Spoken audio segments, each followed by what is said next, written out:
Obrigado, Deus. Esteja aqui conosco, Pai. Em nome de Jesus. Glória a Deus. Hoje é de lição de número 3, dia 15 de outubro de 2017, que tem como título A salvação e o advento do Salvador. Glória a Deus. O presbítero Angel já escolheu uma lição a qual vai dar para a gente? Tem uma difícil escolha. Tudo fácil, está maravilhoso. Glória a Deus, irmão. Vamos lá.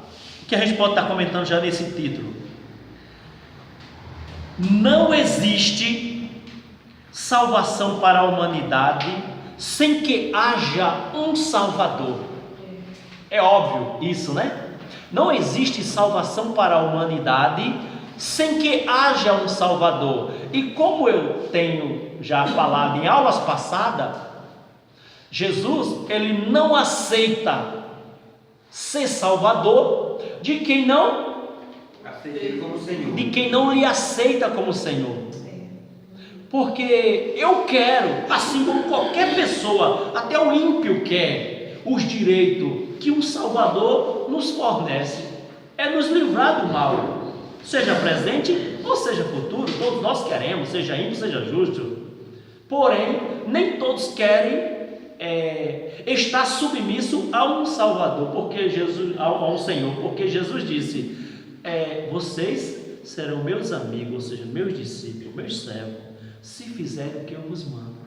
Então, nesse contexto, ele está dizendo: se vocês aceitarem, me aceitar como Senhor, porque se eu fizer o que ele manda, então ele está sendo meu Senhor, então eu aceitei como Senhor. Então ele disse: se vocês fizerem o que eu vos mando, vocês serão meus discípulos, ou vocês serão meus servos.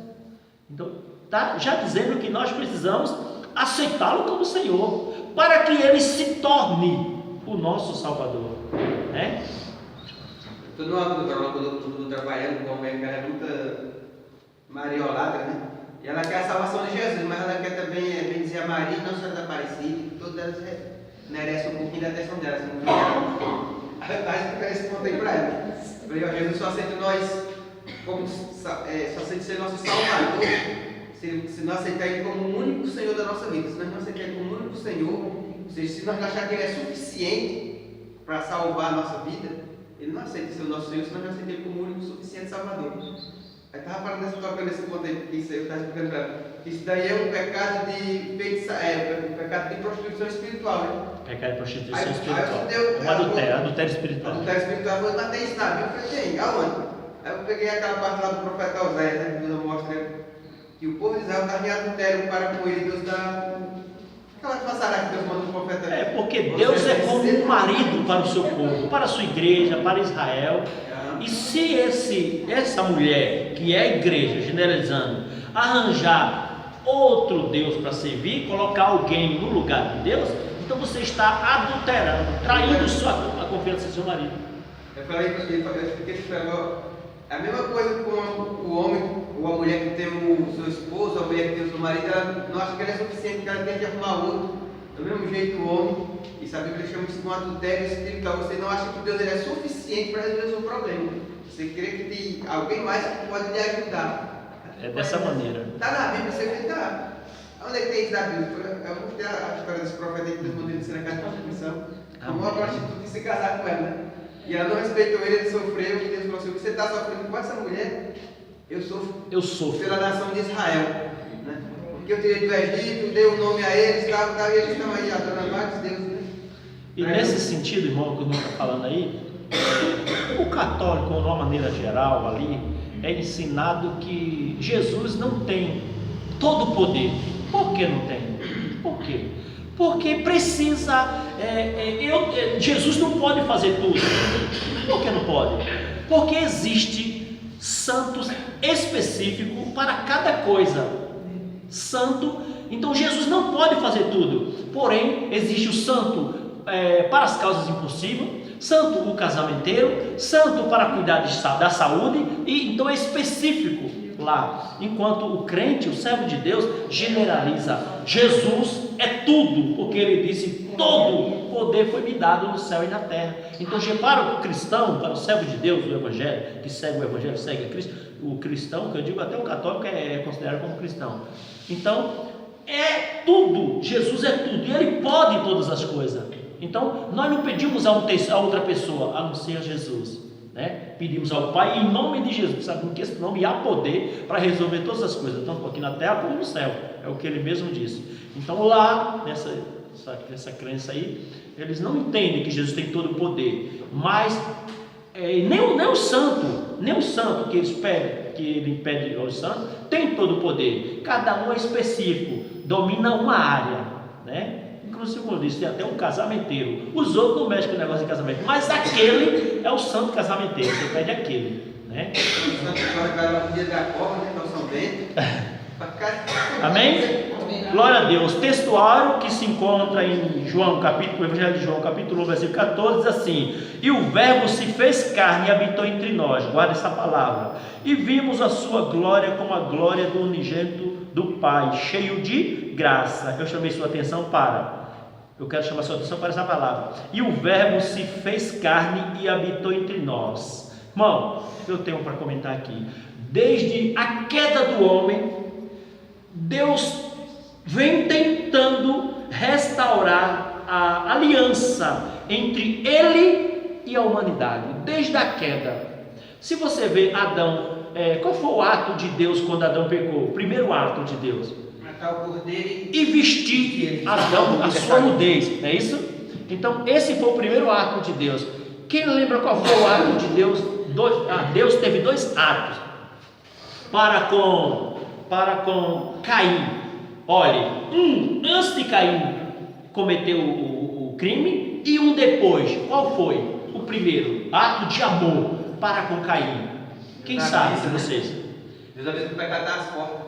Isso, o pecado. Olha, chega para ele e fala assim: Caim, Deus percebeu que Caim, quando Deus rejeitou a oferta de Caim, Deus percebeu que o semblante de Caim caiu, descaiu o semblante dele. Aí Deus disse: opa, chamou ele para conversar e disse o que para ele: olha, desse jeito, se tu fizer direito, não será aceito.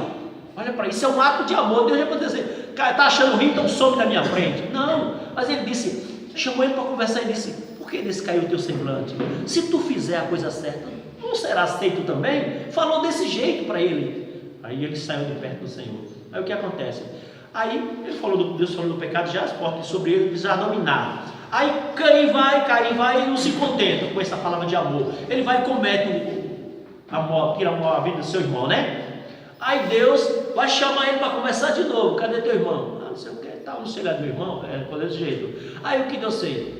Vai virar um castigo sobre ele, né? Tal. Aí ele disse que saía peregrino. Aí o que ele disse?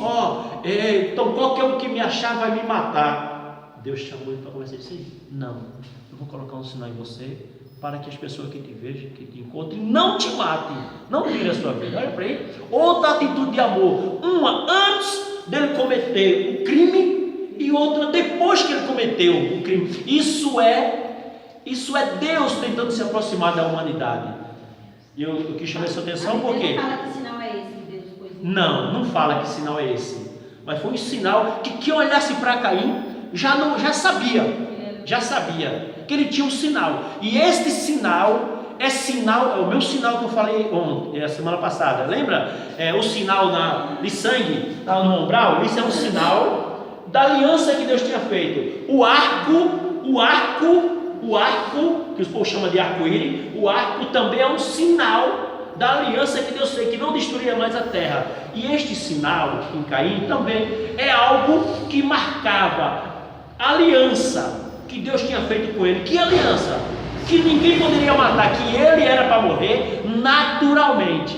Aquilo era um sinal e todo mundo sabia desse sinal. Eu não sei identificar, a Bíblia não fala qual é, mas tinha, a ponto de Lameque, que tinha matado 2 homens, falou sobre o caso de Caim. Ele tocou no assunto do caso de Caim, né? Não tocou? Mas Lameque é o filho dele, matou 2 homens, um jovem e um homem de idade, o filho de Caim. Isso, o filho. Então ele tinha um sinal. Isso já é a prova do amor de Deus. Por que esse sinal no céu, quando vai chover? É a prova, é um sinal do amor de Deus, que Deus tinha falado que não ia fazer. vou destruir mais com água. O cordeiro vai passar aqui, ele vai ver o sinal. Então eu não vou entrar, a morte não vai entrar aqui nesse lar. Entendeu? Então era o sinal de Deus. Deus dá um sinal. Amém? Eu creio que esse sinal, tipo esse tempo que Deus deu, era para esse também Caim teve oportunidade de arrependimento, né? Dessa maneira, esse é o sinal. E Deus, irmão, eu já falei em aulas passadas que Deus, Ele nunca você vai encontrar na Bíblia, de Gênesis a Apocalipse, você vai encontrar Deus aplicando o seu juízo antes de aplicar a misericórdia. E eu disse para vocês, isso é válido para uma pessoa, Nabucodonosor, para uma cidade, Nínive. Ele aplicou o seu juízo? Não, ele primeiro aplicou a misericórdia. Vai lá, Jonas. Para uma nação, qual a nação? Você vê aí os cananeus, Deus não vou destruir, ele tem um tempo para se arrepender. Falou, está no capítulo 15, versículo 16 de Gênesis. Dilúvio, né? E o dilúvio já é a nível mundial. Então eu disse, uma pessoa, uma cidade, uma nação ou a nível mundial. Deus aplicou a misericórdia? Sim. Como? Deu 120 anos para Noé construir a arca para que o povo se arrependesse. Deus nunca, guarde isso, nunca aplica o seu juízo antes da sua misericórdia. Então Deus sempre quis se aproximar do ser humano. Como? Deus chamou Moisés e disse, constrói aqui um tabernáculo. Era para que a presença de Deus estivesse lá no meio do povo, para que o povo confiasse mais ainda. Esse tabernáculo durou da saída do Egito até a Salomão se tornar rei. Depois que Salomão se tornou rei, foi tirado o tabernáculo e Deus pediu para Salomão construir um templo, que era Davi que iria construir. O Senhor disse não, Salomão. Salomão construiu. Isso era Deus querendo intimidade, Deus querendo estar no meio do povo, Deus querendo uma aliança com a humanidade. Deus não se contentou com isso, só com o templo. Aí é que entra isso aqui, ó. E o verbo se fez carne e habitou entre nós. Deus não se contentou só com a sua glória no meio do povo, Ele veio habitar no meio do povo. O verbo se fez carne e habitou no meio do povo, não é? Não é isso que está dizendo aqui? Então, ponto. Aí Deus também não se contentando com isso, Ele queria algo mais íntimo com o ser humano. Primeiro Ele habitou, já não é o ponto auge. Aí, qual é o ponto auge? É que Ele não só habita mais no meio do ser humano, no meio do povo, como é que dizer, o verbo se fez carne e habitou entre nós. Agora, Ele não habita mais no meio do ser humano, Ele habita dentro do ser humano, através do Espírito Santo. Jesus disse, se nós fizer a vontade dele, Ele e o Pai virará para nós e em nós fará morada. Ou seja, o Espírito Santo vive dentro de nós. Nós somos o quê? Templo e morada do Espírito Santo. Essa é a intimidade que Deus quer com cada um, amém? Vamos lá. Verdade prática diz assim: o nascimento de Jesus Cristo se deu dentro do plano divino para salvar a humanidade. Glória a Deus. Vamos lá.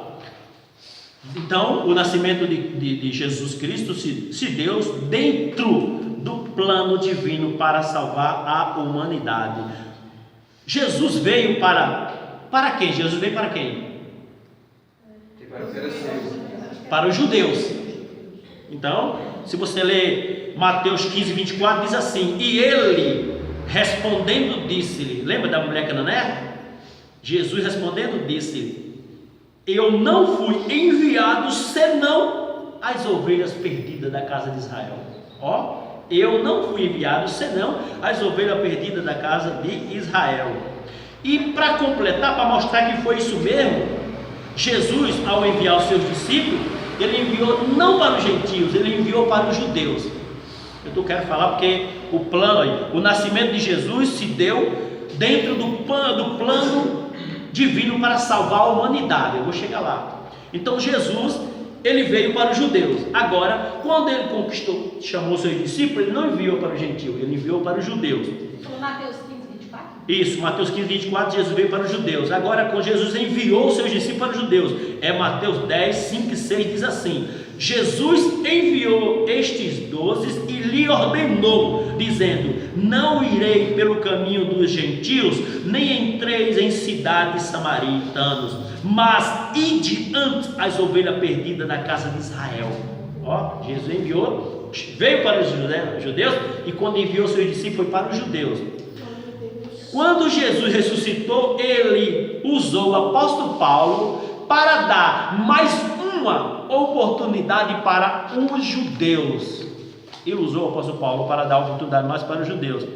Isso é visto em Atos capítulo 13, do versículo 46 e o 47, que diz assim, presta atenção: mas Paulo e Barnabé, usando de ousadia, disseram: era mister, falando com os judeus, era mister que a vós se pregasse primeiro a palavra de Deus, mas visto que as rejeitais e não vos julgueis digno de vida eterna, eis que nos voltamos para os gentios, porque o Senhor assim nos mandou: eu te pus para a luz dos gentios, a fim de que seja para a salvação até os confins da terra.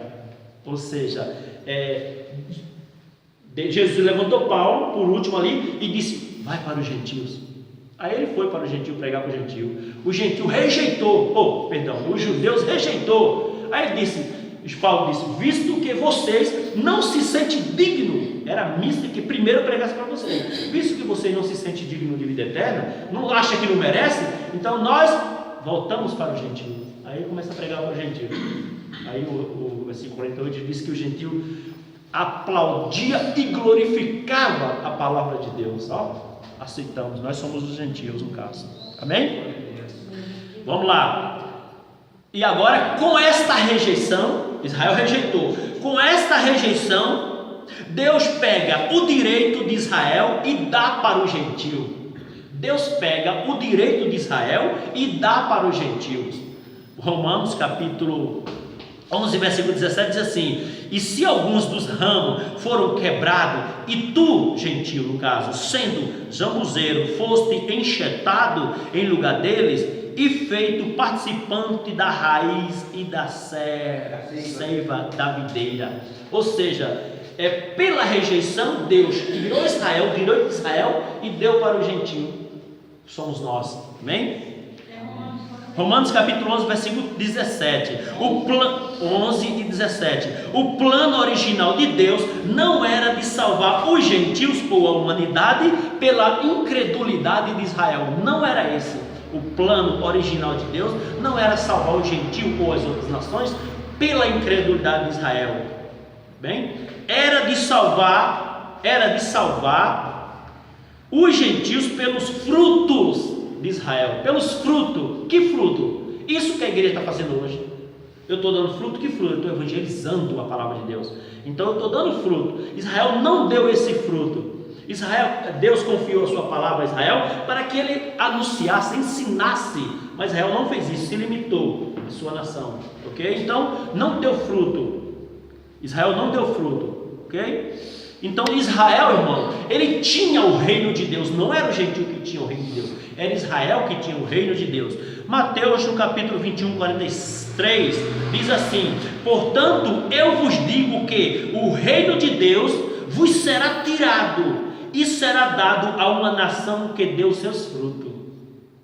Mateus 21, 43. Já que neste sentido Israel não deu fruto, Jesus chama um povo e forma a sua igreja para que dê fruto. Isso você encontra em João capítulo 15, versículo 16, diz assim: não, Jesus falando para a sua igreja: não me escolhesse vós a mim, mas eu vos escolhi e vos nomeei para que vade e desfruto, e o vosso fruto permaneça, a fim de que tudo quanto em meu nome pedirem ao Pai, vos conceda.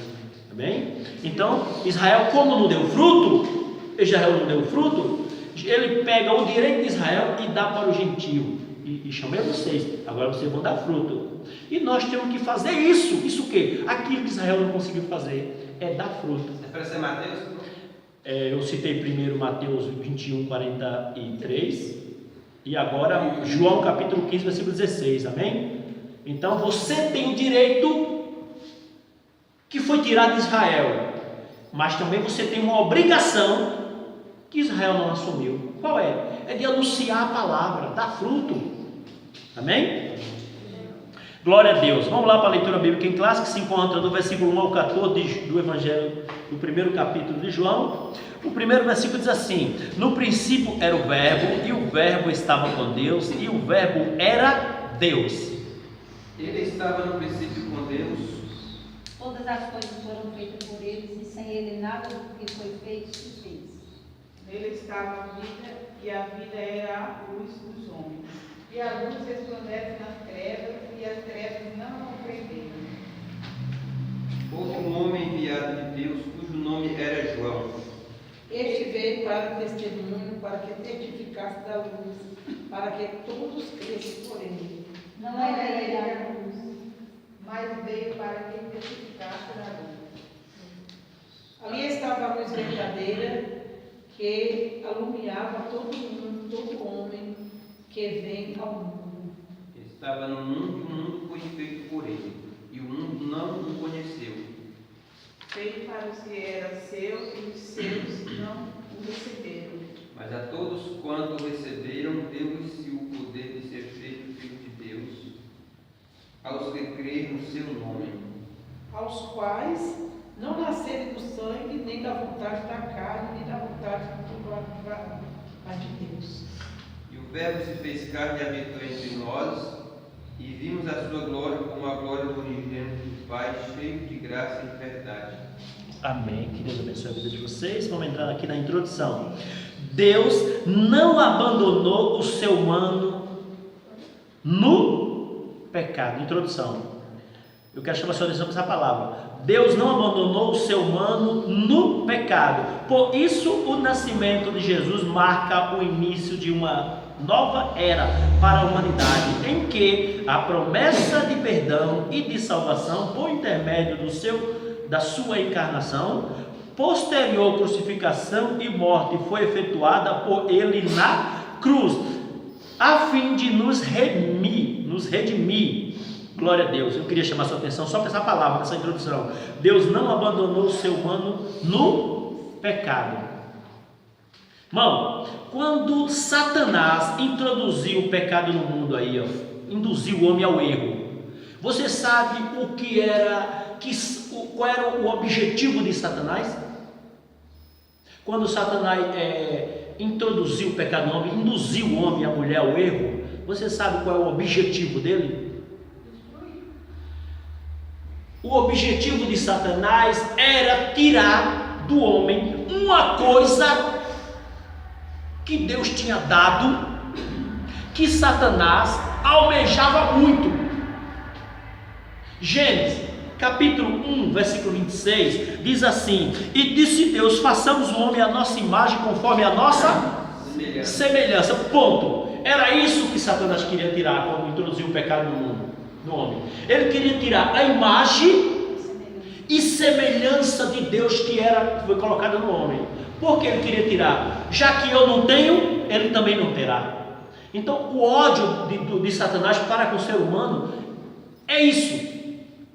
Porque Deus deu algo ao homem que ele, Satanás, almejava muito e não teve direito. E onde você acha isso? Isaías capítulo 14, versículo 14 diz assim: e subirei sobre as alturas das nuvens e serei semelhante ao Altíssimo. Olha o desejo dele. Isaías 14, 14. Eu serei semelhante ao Altíssimo. Ele não conseguiu isso.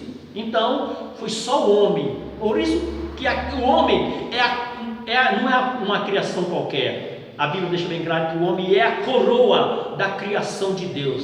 É a criação mais importante de Deus. É o homem. Então Deus deu ao homem esse direito de ter a sua imagem e semelhança. Então Satanás não teve esse direito e tentou roubar do homem. Mas ele introduzindo o pecado no mundo. Mas ele não conseguiu, por quê? O pecado não teve efeito suficiente para arrancar do homem a imagem e semelhança de Deus. Não, irmão, não teve para arrancar, mas teve para manchar. Só manchou a imagem e semelhança de Deus no homem. Mas como Deus é misericordioso, agora Deus vai entrar em ação para limpar essa imagem e semelhança dele que está no homem. E como é que ele age? Vamos lá. Segunda carta de Paulo aos Coríntios, capítulo 3, versículo 18, diz assim, segunda carta de Paulo aos Coríntios 3 e 18: mas todos nós com o rosto descoberto, refletido como espelho a glória do Senhor, somos transformados de glória em glória, na mesma imagem como pelo Espírito do Senhor. Ou seja, a imagem que Deus tinha colocado no homem, estampado no homem, foi manchada pelo pecado, mas o Espírito agindo, Espírito Santo. Por que Espírito Santo? Porque a primeira ação dele no homem, quando ele começa a agir, é a santificação, ou seja, limpando a imagem que está suja, a imagem de Deus que está no homem, imprimida no homem, suja, não foi arrancada, foi manchada, então ele está limpando. Então somos transformados de glória em glória. Então essa transformação é a limpeza da imagem de Deus em nós, amém? Então não teve esse poder, Satanás não teve. Bom, a obra do diabo era tirar do homem a imagem de Deus, como eu disse, certo? Note, a obra do diabo era tirar a imagem de Deus que está estampada no homem. Mas o ato de Jesus era de quê? O ato da cruz era para desfazer essa obra. A obra do diabo era tirar a imagem ou manchar, e a obra de Jesus era para desfazer. Primeira Epístola de João 3:8 diz assim: quem pratica o pecado é do diabo, porque o diabo peca desde o princípio. Por isto que o Filho de Deus se manifestou para desfazer as obras do diabo. Primeira Epístola de João 3:8, amém? Esse foi um pequeno comentário da introdução. Vamos entrar nos tópicos agora. Qualquer dúvida, o irmão pode levantar a mão e perguntar. Primeiro tópico tem como título o anúncio do nascimento do Salvador. O primeiro subtópico diz assim: no Antigo Testamento. Agora vai tratar sobre o anúncio no Antigo Testamento. O Antigo Testamento dá abundantes predições sobre a vinda do Messias ao mundo. Na queda de seus primeiros pais, a vinda do Salvador foi apontada em Gênesis 3,15, no sangue de animais no umbral das portas, na noite da Páscoa, no êxodo do povo judeus do Egito, nos salmos, nos 26 salmos messiânicos e outros na volta do exílio babilônico, e nos profetas, especialmente no livro do profeta, no livro de Isaías, denominado o livro messiânico do Antigo Testamento. Glória a Deus. Vamos lá, a gente pode estar comentando aqui desse primeiro. Então, irmão, aqui está falando aqui, esse tópico vai nos mostrar os anúncios da vinda do Salvador, do Senhor Jesus, no Antigo Testamento, ok? No Antigo Testamento, as predições sobre a vinda do Messias. Messias, quem sabe o que significa Messias? É o prometido das nações. Messias é a palavra hebraica para o termo grego Cristo, e traduzido para nós significa o ungido, o enviado, ok? Então vamos lá. Primeiro, em Gênesis capítulo 3, Jesus é o que ali? Gênesis capítulo 3, a semente da mulher. Em Salmos capítulo 27, diz que Jesus é o Filho de Deus, apontando, fazendo as referências do Antigo Testamento que apontavam para Jesus. Salmos 27, Salmo 2 e 7 diz que Jesus é Filho de Deus. Salmo 118, 22 diz que ele é a pedra principal. Ele é a pedra principal. Salmo 118, 22. E isso é confirmado pelo próprio Jesus em Marcos 12, 10, quando ele diz: não tem lido que a pedra principal que foi rejeitada, o Senhor colocou por esquina.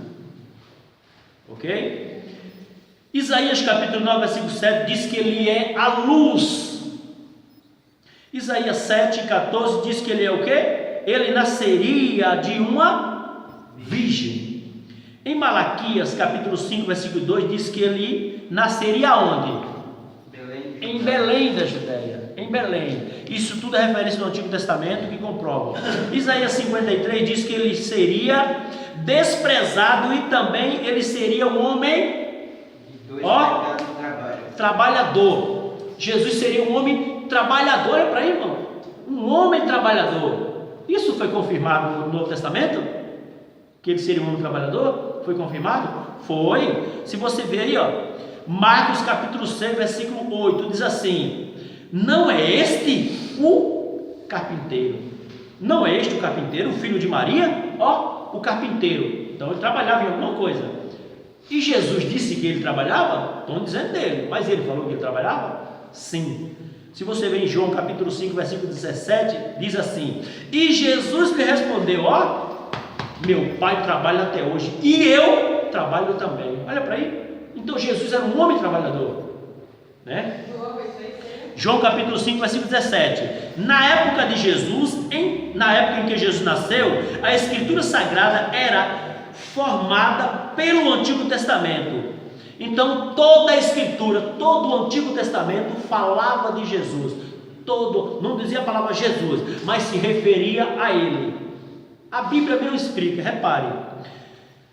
Lucas capítulo 24, versículo 50.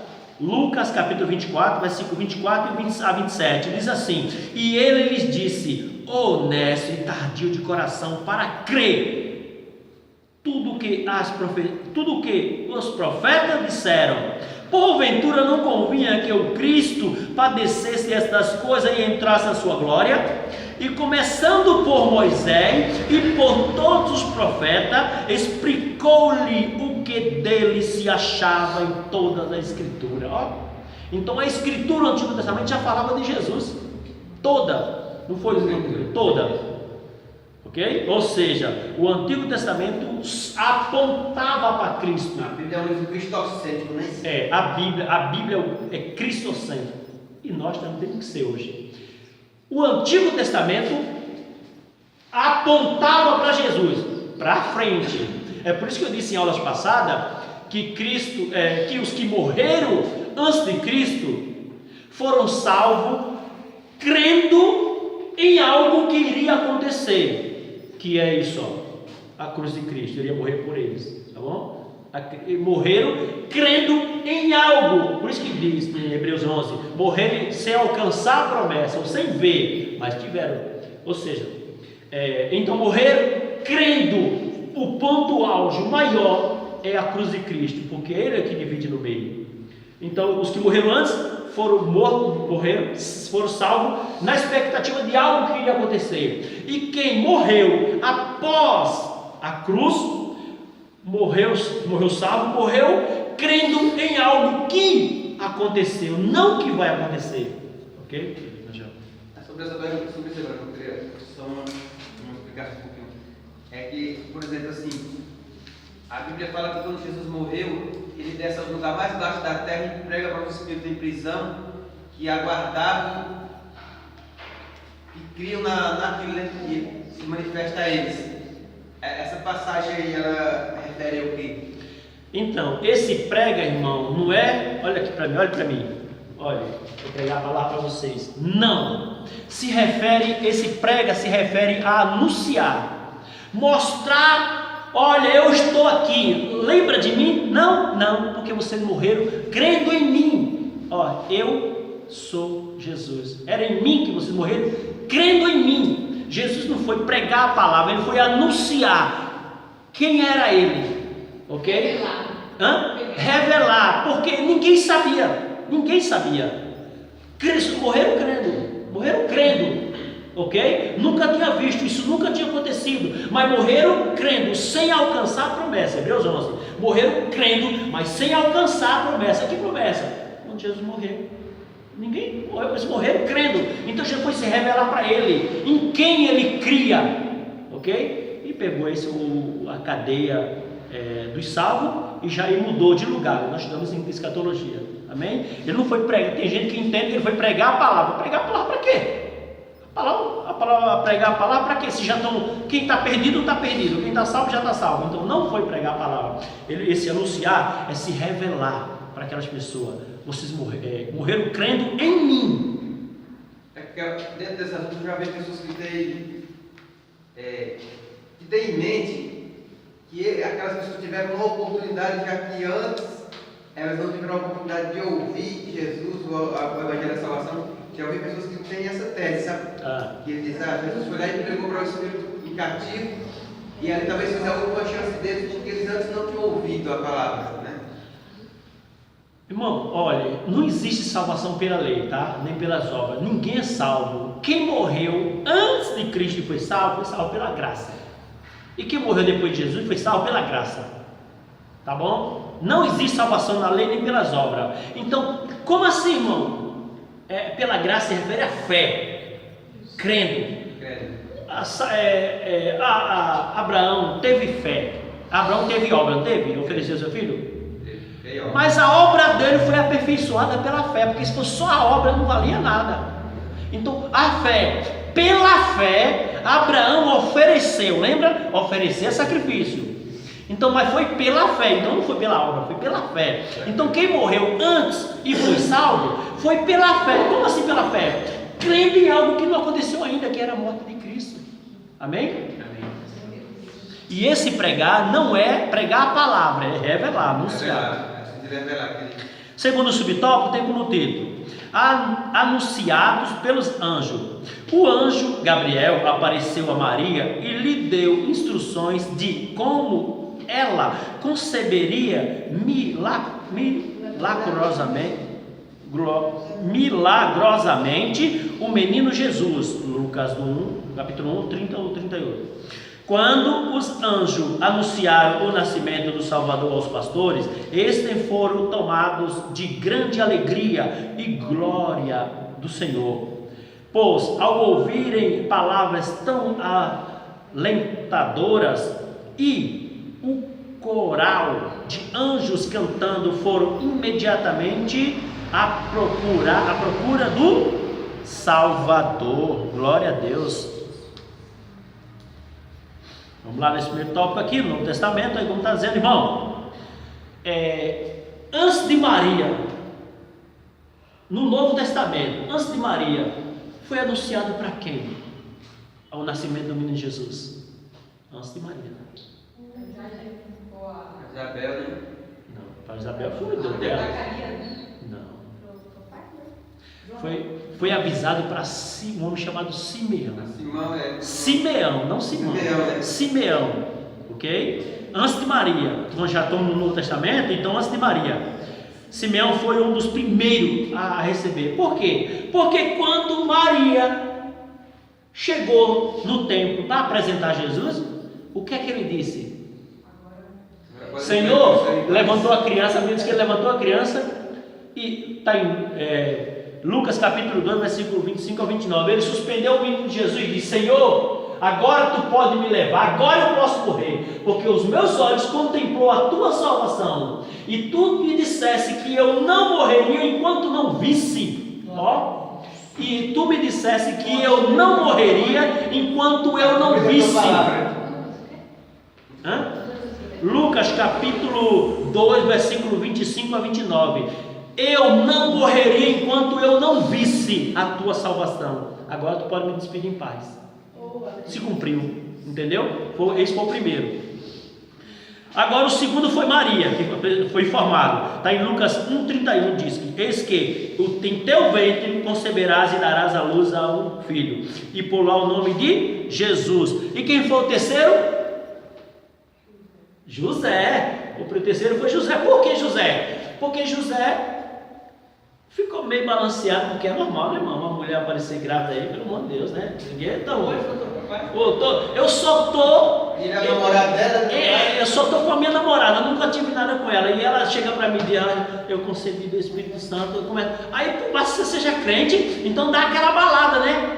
E qual era a prova que ele era crente? Qual era a prova que ele era crente? É que sabe o que ele diz? A Bíblia diz que ele era um homem justo, não queria inflamar, magoar ela, tentou sair secretamente e ir embora, deixou ela para trás, entendeu? Porque não queria inflamar. Você falar um monte para ela, que apareceu grávida.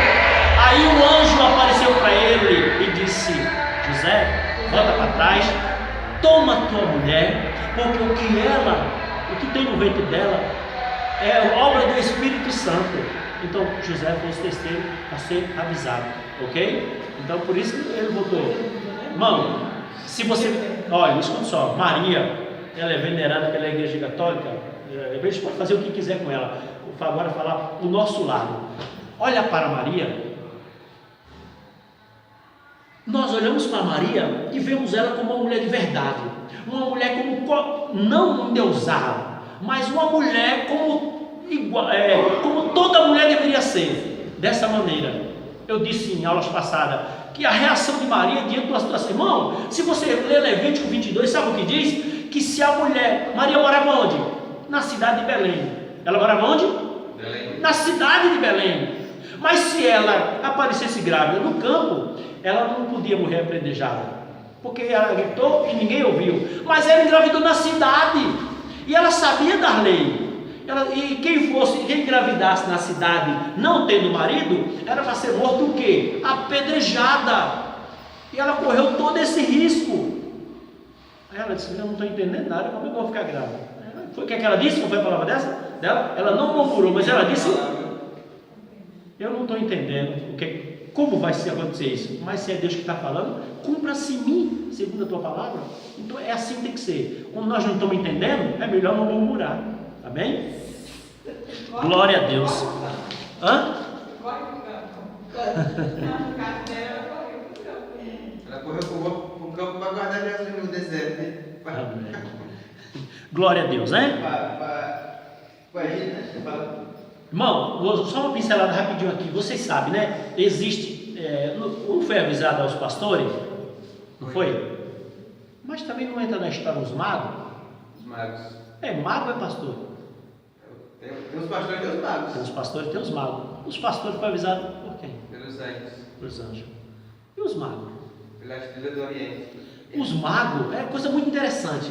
Às vezes eu vejo pessoas já fazendo confusão, tá? É o mesmo, só que lá recebe de mago, outro recebe aqui de pastor.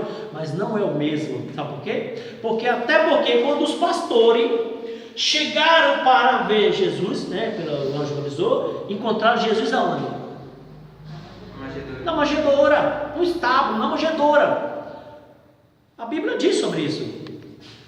Lucas capítulo 2, versículo 12, diz que chegou, encontrou no estábulo, numa manjedoura. Não era casa, porque não tinha casa para alugar, estava muito cheia a cidade. A Bíblia diz que estava muito cheia, porque era alistamento. Então, só que porque a gente sabe disso, a diferença, porque os magos, quando chegou para ver Jesus, foi o que lhe ofertou, não foi os pastores que ofertou, foi os magos, ofertou mirra, incenso, né, e tal. Então foi os magos. Quando chegou para ver Jesus, Jesus já estava em uma casa, não era mais um estábulo. E onde está isso?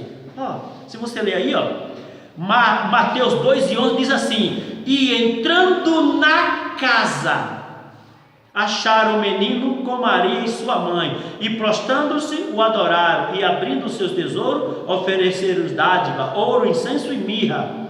Ok? Mateus 2:11. Mateus 2:11. Os magos quando chegaram, os magos do Oriente quando chegaram, Jesus estava numa casa.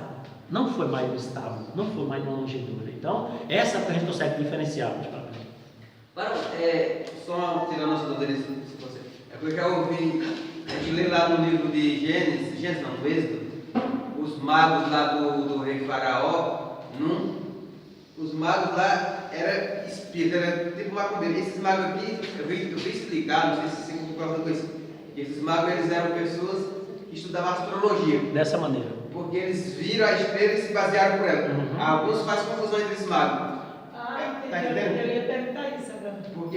E esses magos aqui, eles não eram macumbeiros, não eram espíritos. Não. Eles eram astrólogos, estudavam astrologia. Estudava, isso. Não é isso? Só que é igual hoje.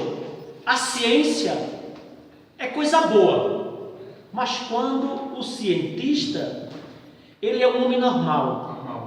Porém, se ele for para o lado diabólico, lado doentio, não está no seu subconsciente, ele leva a ciência para o mal, contra a Bíblia.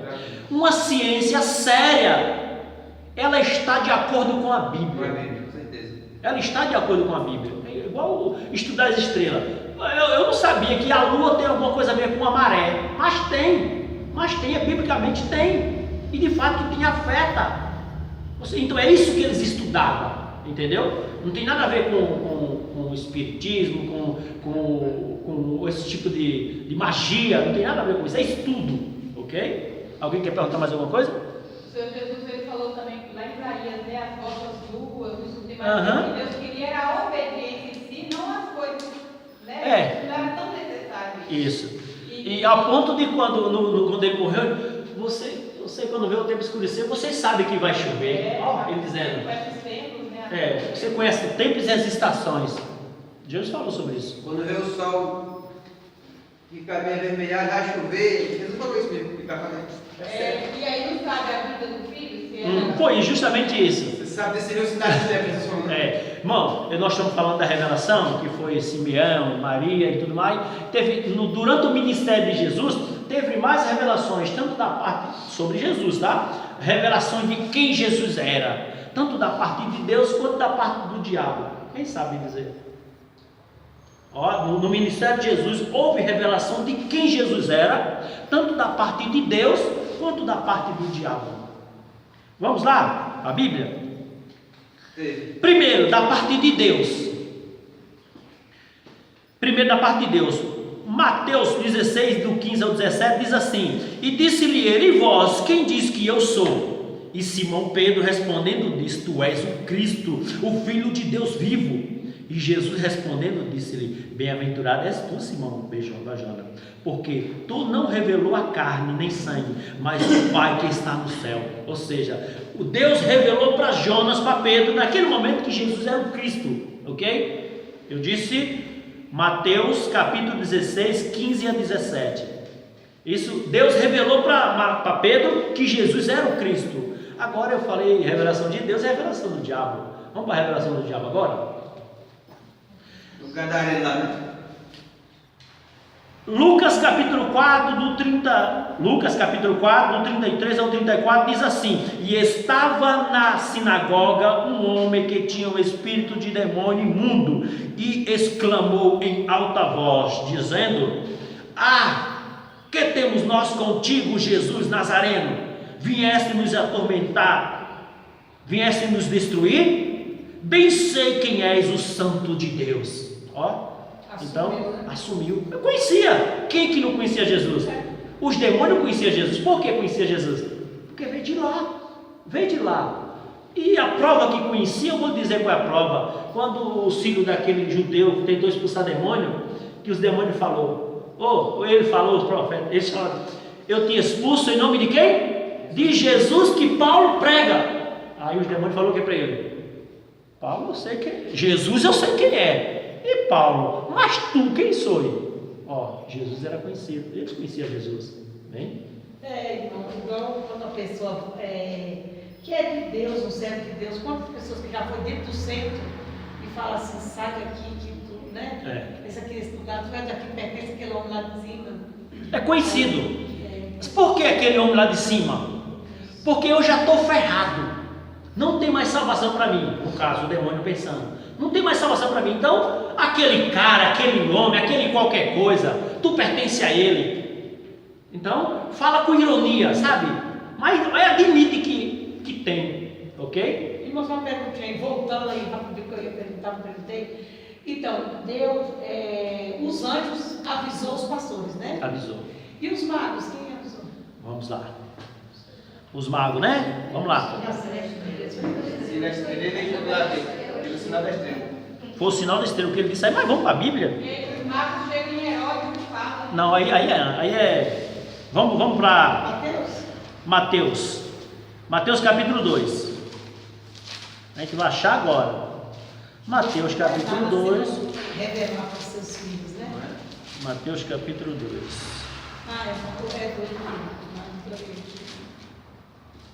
Os magos do Oriente, né? E tendo nascido Jesus em Belém, da Judéia, no tempo do rei Herodes, eis que uns magos vieram do Oriente a Jerusalém e perguntaram: onde está aquele que é nascido rei dos judeus? porque vimos a sua estrela no Oriente e viemos adorar. Ou seja, Deus, já que eles eram a pessoa que estudava as estrelas, Deus se revelou a ele como? Nas estrelas. Então, para essa colocação, o mais lindo é Deus, Ele usa aquilo que você sabe fazer, sabia? Deus é muito maravilhoso. Repare, as ferramentas que você tem. Lembra? Por que Jesus disse para Pedro: vinde após mim, a partir de hoje eu vos farei pescador de alma. Por quê? Porque ele era pescador, entende? Então Jesus usa aquilo que você entende ali, para tratar, para falar com você. Ô irmão, pelo amor de Deus, né? Sabe o que Amós falou? Chamou as mulheres de vaca. Olha para aí. Por quê? Porque Deus usou o linguajar que ele entendia, porque Amós era boiadeiro. Por isso que Deus usou aquele linguajar. Então é a maneira de Deus trabalhar, ok? E esses homens aqui veio e adorou. Veio e adorou. Onde é que está essa referência, velho? De quê? Que Amós chamou a mulher de vaca. Acho que é no capítulo 5. Eu vou achar para você. Vou fazer uma pergunta para os camaradas para deixar por isso. Deixa eu depois dessa. Amém? Vamos lá, meu irmão. Vamos lá para o terceiro? Terceiro subtópico. Terceiro subtópico diz assim: e desfrutado pela humanidade. Irmão, agora a hora vai correr, vamos agora se limitar. Terceiro subtópico: desfrutado pela humanidade. Então, um Salvador desfrutar pela humanidade. Vamos trabalhar essa questão. A vista dos pastores e dos sábios simboliza toda a raça humana à procura de Deus. Essa visita não se deu nem pelo belo palácio ornamentado de ouro, mas numa simples manjedoura cheia de animais e palha, um lugar inóspero para grande Rei Salvador. Mas foi ali que Deus mostrou-se em toda a sua singeleza e simplicidade, quando foi ao encontro do homem pecador, uma vez perdido e entregue ao opróbrio do pecado. Amém? Vamos lá, o que a gente pode estar explicando aqui. O terceiro subtópico. Vamos trabalhar a questão dele sendo apresentado para a humanidade. O conteúdo deste subtópico, irmão, nos mostra que a salvação pode ser alcançada por toda a humanidade. Ela pode ser alcançada por toda a humanidade. Vamos para a Bíblia? De qual linhagem Jesus veio? Da linhagem de quem? Da linhagem veio de quem? A partir de quem? Qual foi a primeira promessa que foi feita para ele quando Deus chamou o povo? E daria o trono de Abraão. A primeira pessoa que Deus chamou para criar um povo foi Abraão. No capítulo 12, versículo 3, a primeira coisa, Deus já faz uma promessa, que não vai ser só para teus filhos não, vai ser para toda a humanidade. Que será bendita toda a família da terra. Muito bem.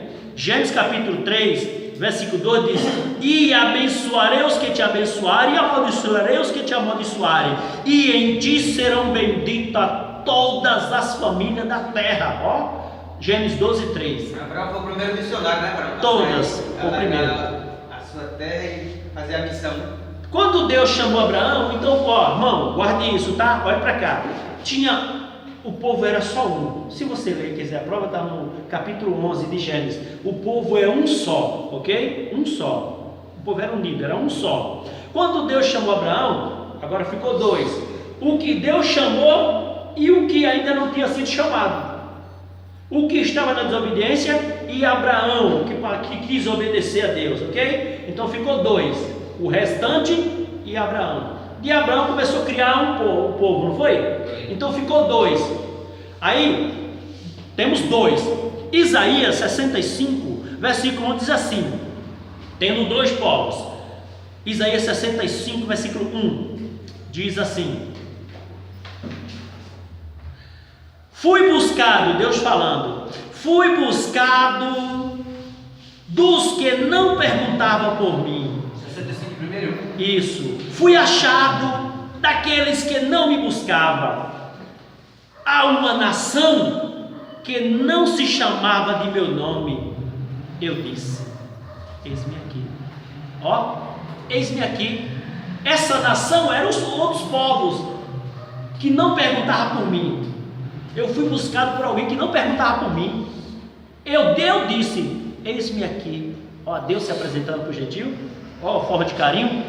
Aqui em Isaías 65 nos mostra dois grupos de pessoas: uns judeus e outros, quem era? Os gentios, ok? Em Romanos 10, o apóstolo Paulo começa defendendo Romanos capítulo 10, o apóstolo Paulo começa defendendo os judeus, irmão. O apóstolo Paulo começa defendendo os judeus. Olha o que diz do 1 ao 4: irmão, o bom desejo do meu coração é a oração a Deus por Israel e para a sua salvação, porque lhe dou, ou seja, eu sou testemunha, lhe dou testemunho de que tem zelo de Deus. Israel tinha zelo de Deus. Paulo está dizendo, Paulo está defendendo Israel. Eu dou testemunho que os judeus, Israel, tem zelo de Deus, mas não com entendimento. Portanto, não conhecendo a justiça de Deus, procurando estabelecer a sua própria justiça, não se sujeitaram à justiça de Deus, que era Jesus, porque o fim da lei é Cristo, para a justiça de todo aquele que nele crê. Então, ele começou defendendo os judeus. Eu sou testemunha que Israel tem zelo de Deus, não tem com entendimento, mas tem zelo. Só que quando chega no capítulo 11, versículo 1, ele já começa a acusar Israel. Olha, versículo 1: digo, pois, porventura rejeitou Deus o seu povo? Paulo falando, ele fez uma pergunta: porventura rejeitou Deus o seu povo? Aí ele responde: lógico que não, porque eu também sou israelita. Se Deus não me rejeitou, eu sou israelita. Deus não rejeitou o seu povo que rejeitou Deus, ok? Glória a Deus. Hoje, irmão, a salvação pode ser alcançada por toda a humanidade que assim desejar. E onde está escrito isso? João capítulo 3, versículo 16 diz o quê? Que é o textuário da Bíblia. Quem lembra? Que Deus amou o mundo de tal maneira. Que Deus amou o mundo de tal maneira que deu seu Filho unigênito para quê? Para que todo aquele que nele crê não pereça, mas tenha a vida eterna. João capítulo 6, versículo 37 diz assim: todo o que o Pai me dá virá a mim, e o que vem a mim de maneira nenhuma o lançarei fora. Ok? Irmão, esse todo, sabe o que significa? Significa toda a humanidade, porque toda a humanidade Deus deu a Jesus para ele salvar, mas só precisa a humanidade se chegar. E qual é a prova que essa realmente é a vontade de Deus, que toda a humanidade se salve? Quem sabe? Tem um versículo que fala assim, que Deus quer que todos sejam salvos. 1 Timóteo 2, capítulo 2, 3 e 4 diz assim: porque isto é bom e agradável diante de Deus, que quer que todos os homens se salvem e que venham ao pleno conhecimento da verdade. Então o desejo de Deus é que todos se salvem. Dá-lhe, primeira epístola de Paulo a Timóteo 2, capítulo 2, versículo 3 e 4. E outra referência muito boa, a segunda epístola de Pedro 3 e 9, diz assim: o Senhor não retarda a sua promessa, ainda que alguns a tenham por tardia. E já que ele não retarda, ele é o quê? Ele é, completa dizendo, longânimo para convosco, não querendo que alguns se perca, senão que todos venham a arrepender-se. Amém? Então logo o desejo de Deus é que todos se salvem. Irmão, escute só, o desejo de Deus é que todos se salvem, não é isso? Repare, mas nem todos vão se salvar, mas todos vão ter. Por isso que Deus quer que a gente pregue a sua palavra, porque Deus quer usar as nossas palavras para condenar a humanidade. Como assim, irmão? O que Deus quer? O que Deus quer quando Ele manda a gente pregar a palavra? Porque Ele quer que a humanidade saiba, que Ele quer que a humanidade, quando chegar diante dele para ser condenada, esteja ciente que Ele enviou um profeta. Deus quer que o mundo saiba que no meio deles houve um profeta, que anunciou a palavra. Porque Deus, Ele não vai matar ninguém inocente, destruir ninguém inocente. É por isso que Ele pede a igreja, Ele colocou a igreja para anunciar a palavra, ok? Porque Ele quer usar nossas palavras. Alguém vai dizer, Senhor, eu nunca ouvi falar de Ti. Aí Ele vai apresentar a Dalila. Lembra desse dia você encontrou a Dalila no ônibus e ela pregou a palavra para você? Senhor, pior que é mesmo. Não tem jeito. Não vai, Deus não terá nenhum culpado por inocente, ok? Então a salvação, o desejo de Deus é que todos se salvem. Não é um grupinho de pessoas, não, é todo. Agora, nem todos vão se salvar porque não querem. E como Deus deu esse negócio chamado livre-arbítrio, então você tem direito de ir quando você quiser. Amém? Glória a Deus. Vamos para o segundo? Segundo tópico. A concepção do Salvador. Primeiro subtópico tem como título: um plano concebido desde a fundação do mundo. Jesus Cristo é o Cordeiro de Deus que foi morto desde a fundação do mundo. Apocalipse 13:8. Pois antes de o homem pecar, o Pai, em sua presciência, já havia provido um Salvador. E isso significa que, quando o ser humano pecou, Deus não foi pego de surpresa. Entretanto, em seu eterno amor pela humanidade, o Altíssimo havia planejado um resgate dos pecadores, mediante o advento da pessoa do seu Filho, Jesus Cristo. Glória a Deus. Vamos lá. Como eu já disse em aulas passadas, que Deus não pegou, a queda do homem não pegou Deus de surpresa. Essa passagem aí de Apocalipse 13:8 diz que o Cordeiro de Deus foi preparado, foi morto antes da fundação do mundo. Irmão, você pode imaginar aqui Deus fazendo um ser humano, aí Ele pega, eu sou onisciente, estou fazendo com amor. Eu sei que eu vou dar o direito dele errar ou de eu me obedecer. Porém, como eu sou onisciente, ele vai errar. Antes dele errar, Deus, não é isso que Deus queria. Mas como Deus é onisciente, Ele sabe todas as coisas. É igual eu falo aqui, Deus, eu prometo, Deus, nunca mais eu vou mentir. Mas Deus sabe se eu vou ou não. Eu estou prometendo que não vou. Mas só Deus sabe, nem eu mesmo sei. A minha vontade é não pecar, não errar, mas só Deus sabe. Aí Deus já sabe. Ele está pedindo perdão, dizendo assim: Pai, perdoa pela última vez, eu não vou pecar mais. Mas eu já sei que ele vai pecar, mas eu vou perdoar ele de novo.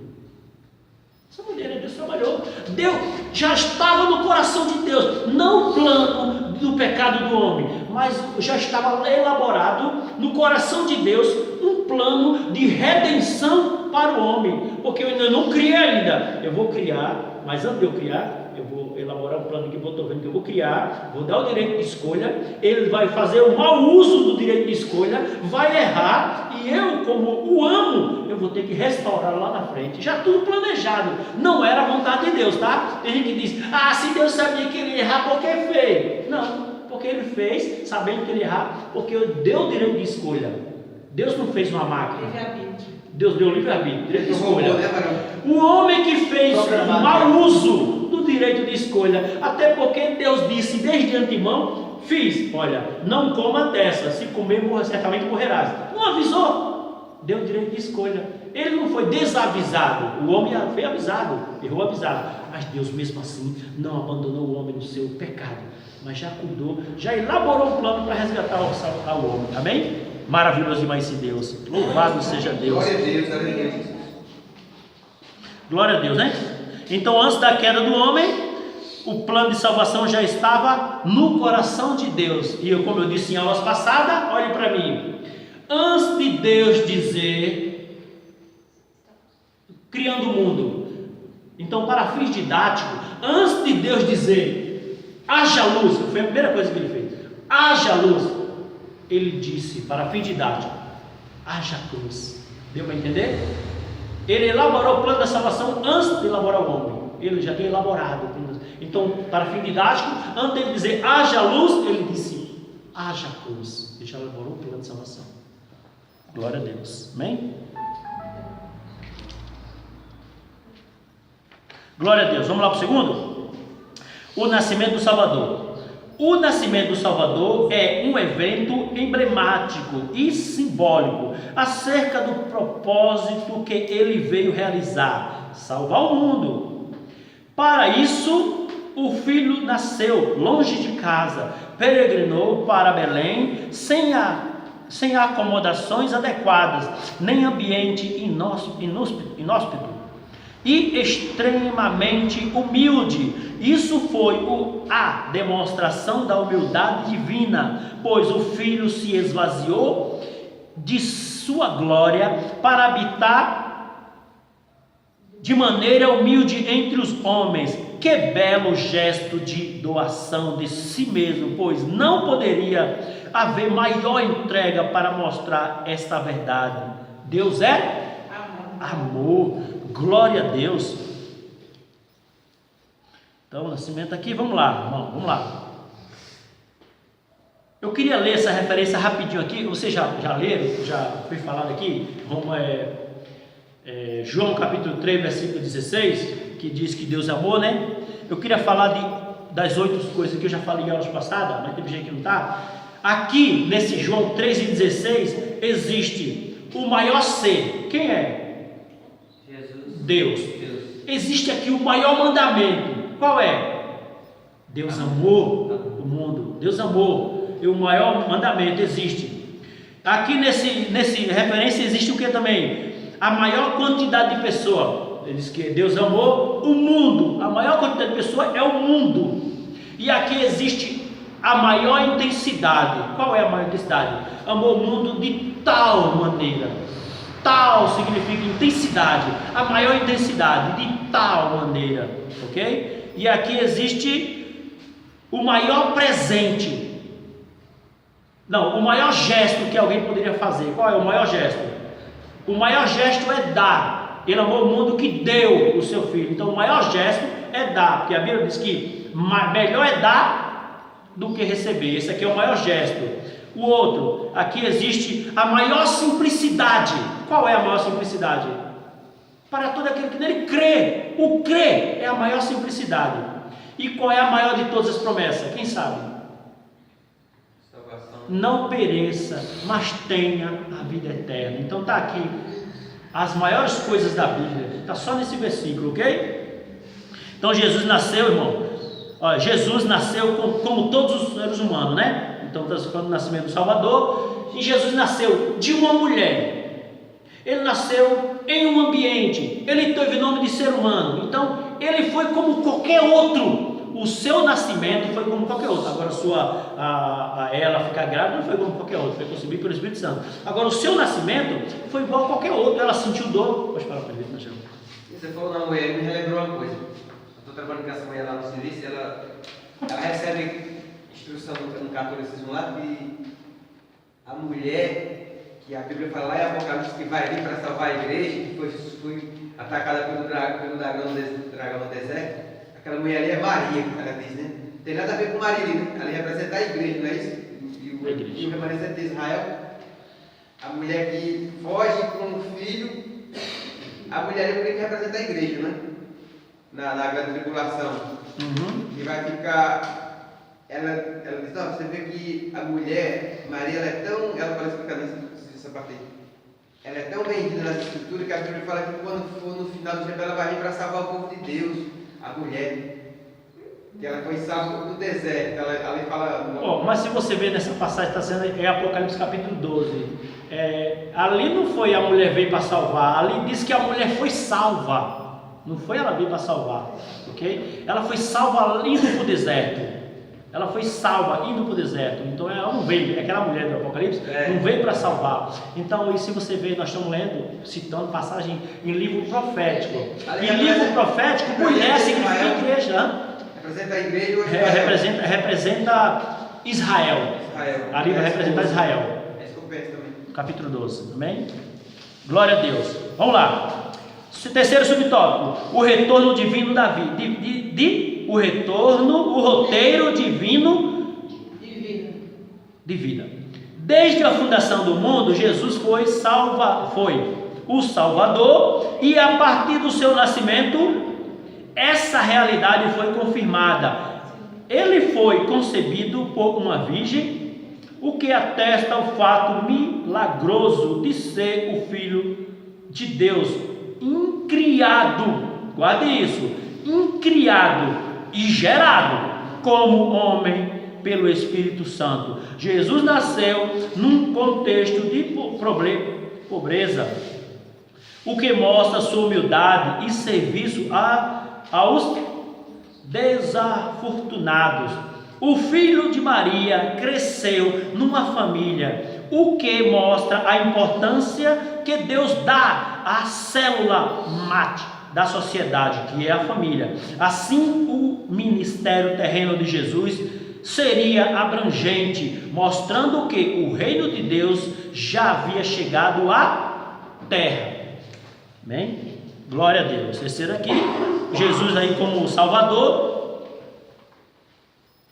Jesus como Salvador, ele tinha um roteiro a seguir, ou seja, um roteiro. Então, primeiro, no seu nascimento ele foi visto como quem? No seu nascimento, ele foi visto como uma criança, Jesus, no seu roteiro. No seu nascimento ele foi visto como uma criança comum, brincou, se machucou, chorou, sorriu, sentiu, como uma criança comum. Esse é o roteiro, o primeiro roteiro, ok? Segundo, no seu ministério, ele foi visto como um Cordeiro de Deus. Lembre-se, no seu ministério, João disse, João capítulo 1, versículo 29, eis aí o Cordeiro de Deus. Então, ele foi visto como Cordeiro de Deus. Na cruz, ele foi visto como o quê? Como Redentor, como alguém que está redimindo os outros do pecado, como Redentor. Esse é o segundo. Esse é o terceiro.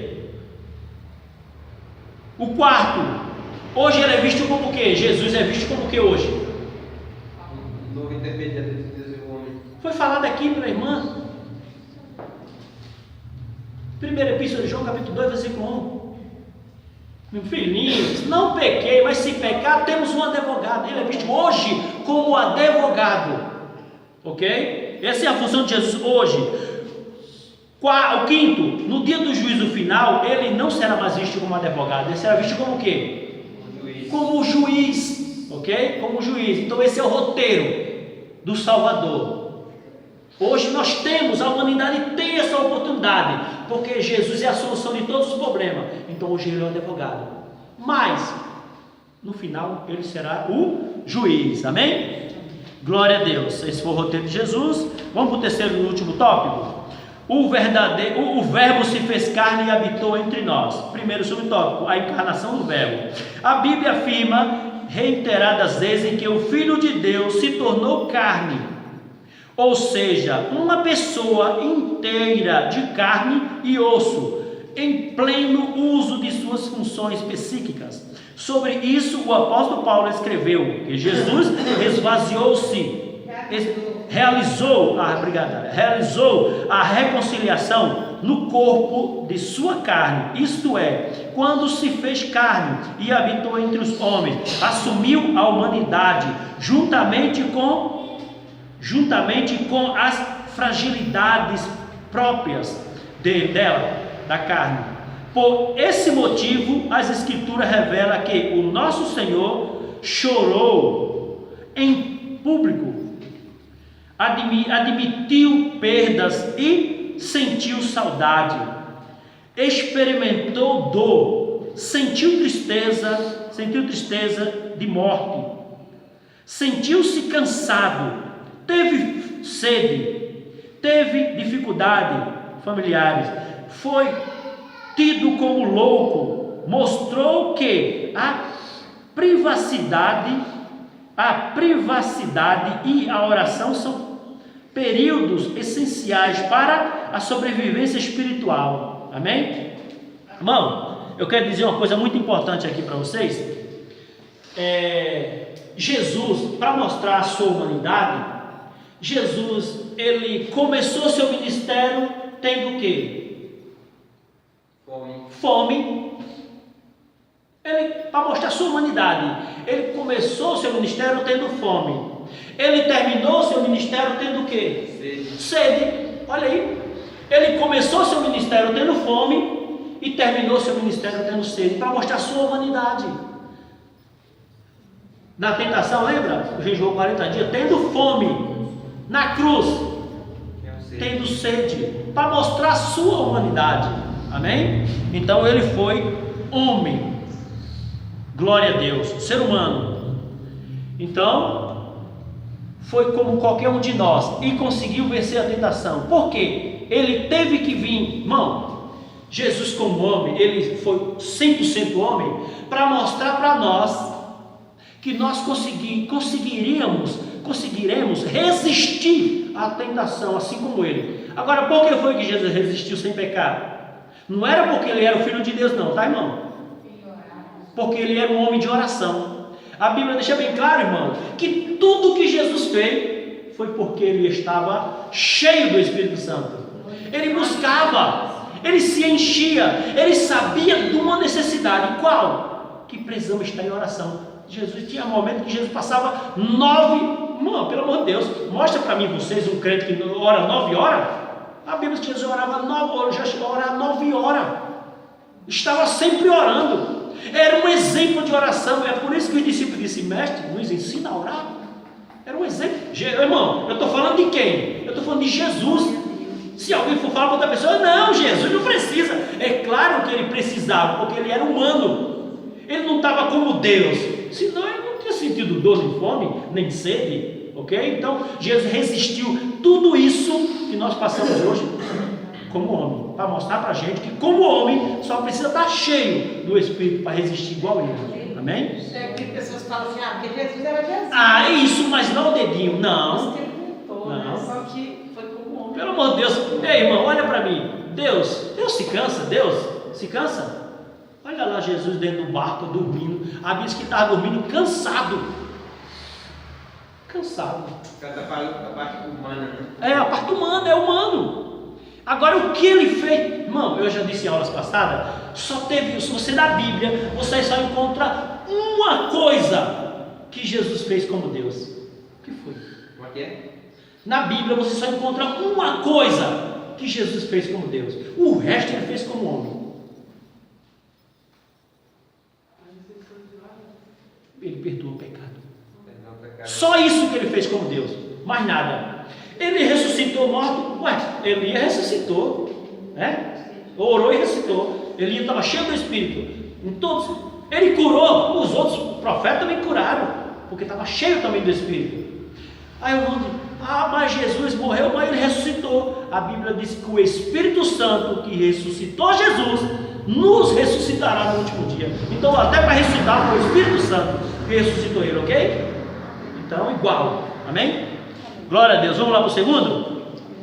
Segundo subtópico diz assim: a humilhação do servo. A humilhação de Jesus teve início com o esvaziamento, guarda essa palavra, o esvaziamento de sua glória, para tomar a forma de servo, e culminou com o sofrimento na cruz. Sua humilhação está relacionada ao seu sofrimento, como ser perseguido, desprezado pelas autoridades, discriminado, silenciado diante dos seus acusadores, açoitados impiamente, injustamente, julgado diante de Pilatos e Caifás, e finalmente morto. Assim se cumpriu cada detalhe da profecia a respeito do servo sofredor. Vamos lá, a gente pode estar comentando aqui rapidinho.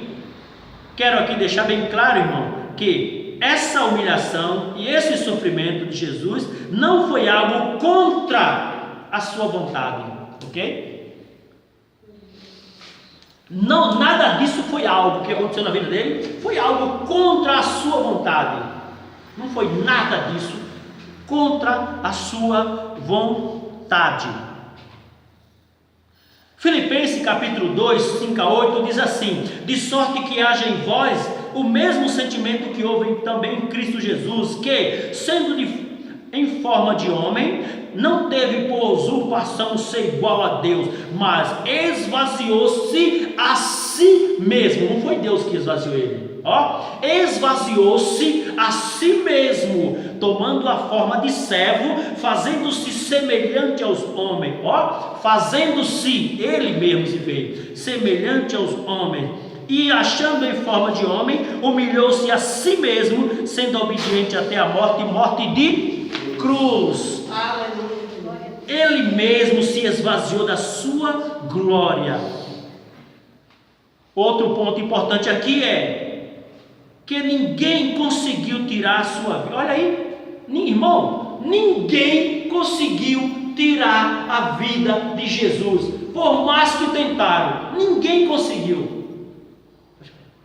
Está baseado naquilo que ele fala assim: ninguém atira de mim mesmo, Uhum. eu de mim mesmo adoro. Tenho o poder para dar e tenho o poder para tornar tomá-lo de volta, né?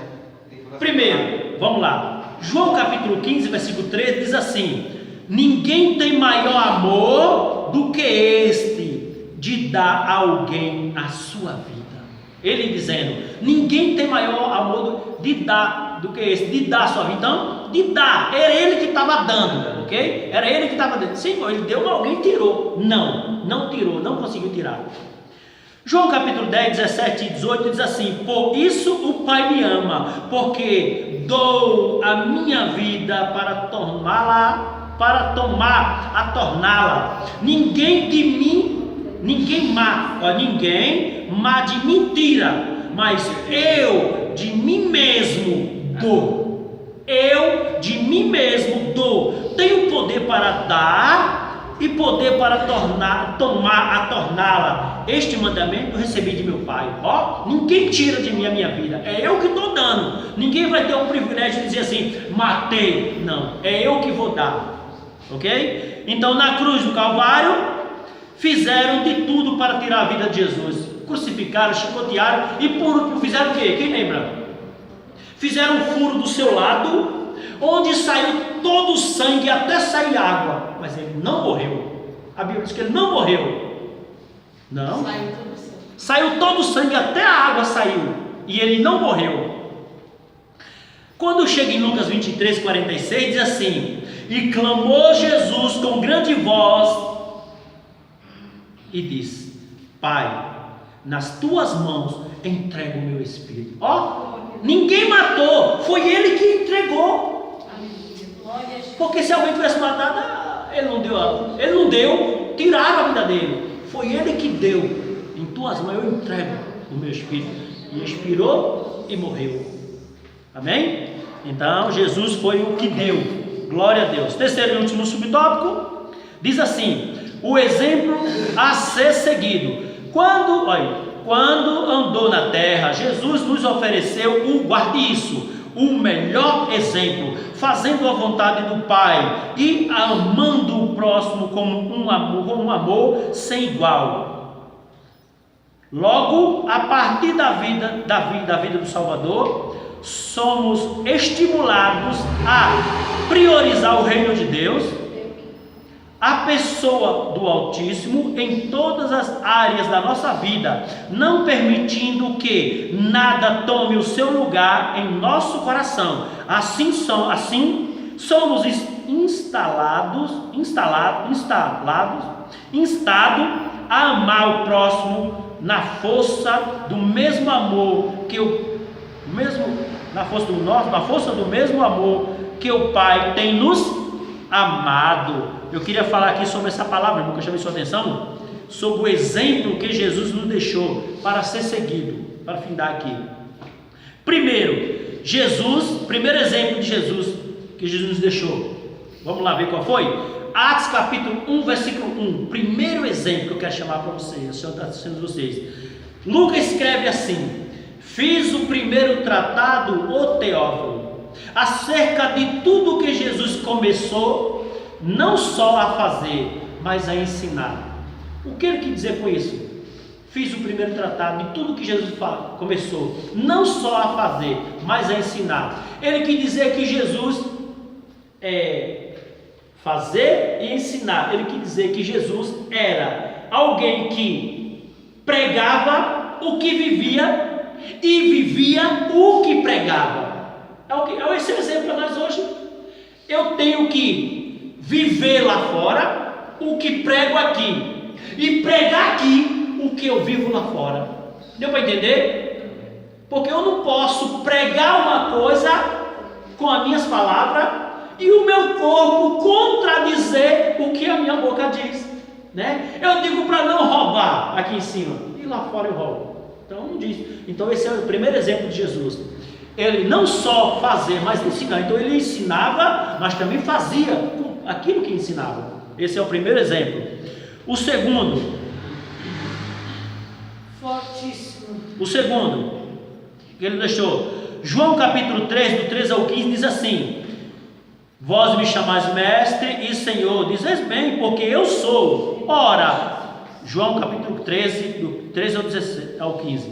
Ora, se eu, Senhor e mestre, vos lavei os pés, deverás também lavar os pés uns dos outros, porque eu vos dei o exemplo, assim como eu fiz, façais vós também. Esse é o segundo exemplo de Jesus. Humildade. Tem gente que Jesus era o quê? Mestre e Senhor. Não, agora eu? Ah, irmão. Ô, irmão, dá para você ficar na porta ali? Dá para você varrer a igreja? Não, irmão. Oxe, agora eu fugi como evangelista, rapaz. Isso aí é pro irmão que está ali, tá, né? Eu não, eu agora sou evangelista. Não, para outra pessoa, para varrer a igreja. Jesus era o quê? Vós, antes de Jesus falar, vós dizer que eu me chamar de mestre e de Senhor. Disseste bem, porque eu sou, ele dizendo. Mas eu, sendo mestre e Senhor, vos lavei o pé, façai vós também. Olha a posição. Quanto mais alto a sua posição, mais servo você é. Ó, mais servo. Por quê? Ministério não é ser visto. Ministério é serviço, não ser visto.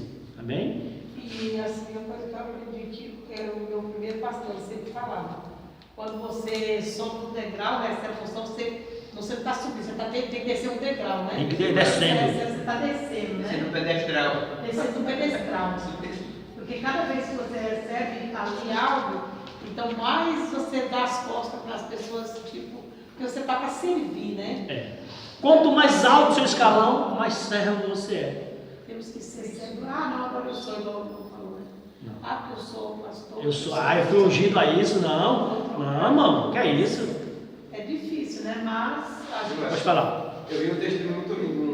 O pastor Léo Antônio, né?